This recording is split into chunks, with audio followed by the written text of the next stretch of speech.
నమస్కారం. ఈటీవీ 360కి స్వాగతం. ముందుగా ప్రధానాంశాలు. ఎల్ఈడి వీధి దీపాలను కమాండ్ కంట్రోల్కి అనుసంధానించాలన్న సీఎం. పల్లె పల్లెలో పక్కా పర్యవేక్షణ ఉండాలని అధికారులకు ఆదేశాలు. ఫీజు రియంబర్స్మెంట్పై విద్యార్థి సంఘాల ఆందోళన. వృత్తి విద్యా కాలేజీ యాజమాన్యాలతో అధికారుల చర్చలు. 10 మంది ఫిరాయింపు ఎమ్మెల్యేలపై అనర్హత వేటు వేయాలన్న బీఆర్ఎస్. కాంగ్రెస్లో చేరినట్లు అసెంబ్లీ అధికారులకు ఆధారాల సమర్పణ. ట్రిబుల్ ఆర్ అలైన్మెంట్ మార్పుపై అన్నదాతల ఆందోళన.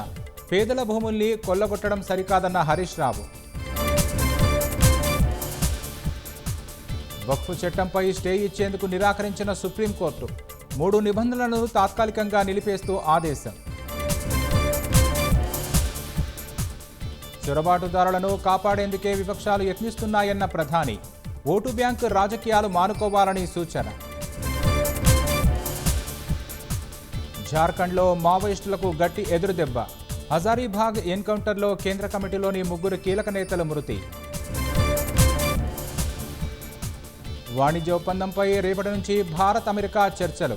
50% సుంకాల అమల్లోకి వచ్చాక తొలిసారి సమావేశం.